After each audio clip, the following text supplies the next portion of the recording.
Snowpiercer 2013 is a film adaptation of the 1982 French graphic novel Le Personnage. In this video we will cover what exactly the film changes from the original novel, and how the film not only succeeds as an adaptation, but also pays homage to the novel. Written by Jacques Loeb and illustrated by Jean-Marc Rochet, Le Personnage is a climate fiction and dystopian graphic novel detailing the story of Proloff as he and his partner conspire to integrate the lower class members of the Snowpiercer's tale with the rest of the train. But with the train slowing down and a virus spreading throughout, Proloff and his co-conspirator Aidan move up the train to the engine in a drastic move, Proloff disconnecting the passenger cars, killing everyone on board. The novel has a variety of different subplots and conflicts that face the characters throughout their journey, and aims to tell a very bleak story with characters that are not entirely unlikable, but are not morally sound either, doing questionable things and ultimately sacrificing everyone else to get their way. The film is also a climate fiction dystopia, detailing the story of Curtis and members of the lower class of the Snowpiercer's tale as they revolt up the train to take the engine, their numbers dwindling as they progress, until Curtis alone has to face the psychotic Mr. Wilford. Director Bong Joon-ho had decided to adapt the original story when he first read it in a comic store in Seoul. Enamoured by its themes of class struggle and elements of Marxism, he would later use his well-established directing skills to bring the story to life, utilising a production budget of around $40 million. A film adaptation like this had never been done before, and was coming into the market without much in the way of competition, cementing itself as the first to try and adapt this story through a lengthy but successful production phase, grossing $80 million at the box office. The film condenses the narrative, placing greater emphasis on the core central theme, class division. This core structure of the narrative with the characters moving up the train remains in the film, but has been streamlined with this journey being placed front and centre as it permeates the story.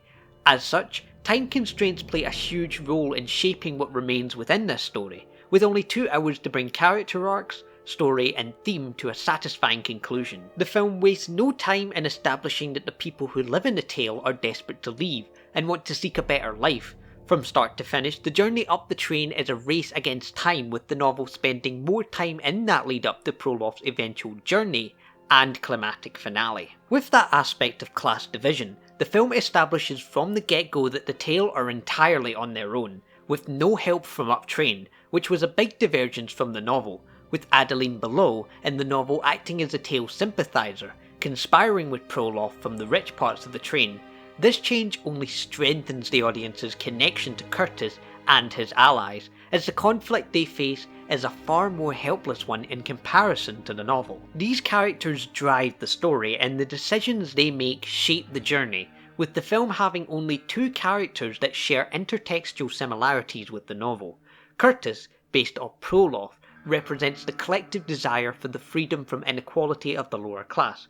However, his darker side is adapted, with Curtis formerly a cannibal, and Proloff being in it only for himself and disconnecting the train, leaving everyone else to freeze. The same intertextual elements have resulted in the creation of Mr. Wilford, adapted from Alec Forrester. Both of these characters reside within the train's engine, Mr. Wilford being a more godlike figure and the villain responsible for the events throughout the film, being the final obstacle Curtis has to overcome. Alec Forrester, however, only appeared towards the end of the novel and is not the villain.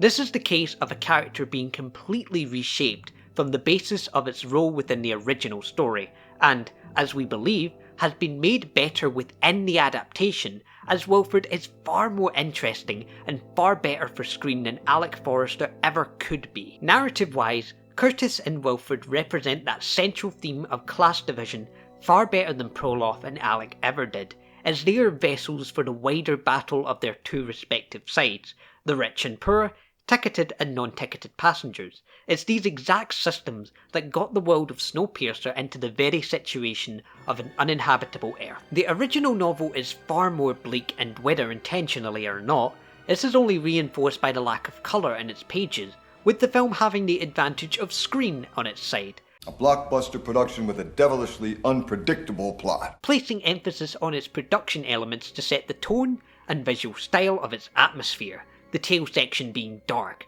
grungy, cramped and dirty, the audience is always made to feel claustrophobic even as Curtis ventures up the train. In vividly stark contrast, the upper cars near the engine are bright, colourful and full of sunshine, being far more cosy and having a lot more variation.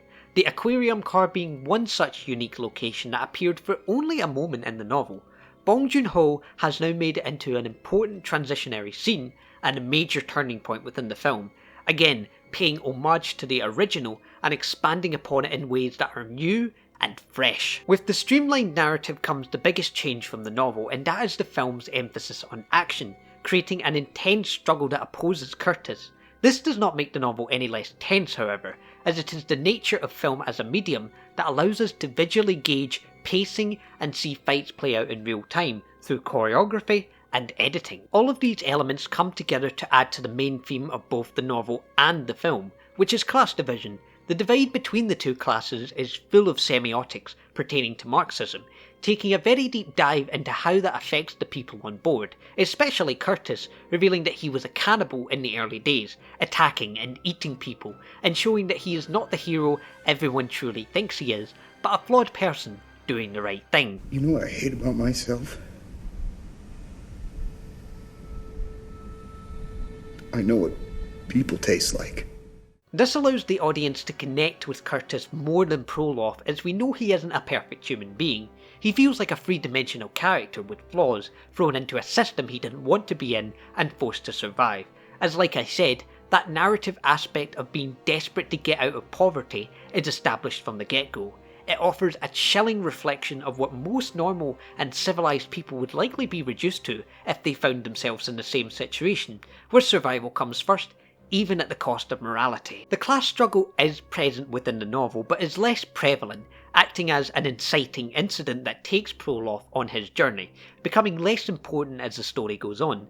The film has this idea of class conflict front and centre, and it becomes more devastating when we learn that Wilfred has killed all of the lower class off, the further Curtis went on his journey. In the finale of the film and the book, Wilfred and Alec put Curtis and Proloff in charge of the engine, and tasked them with running it for the rest of time.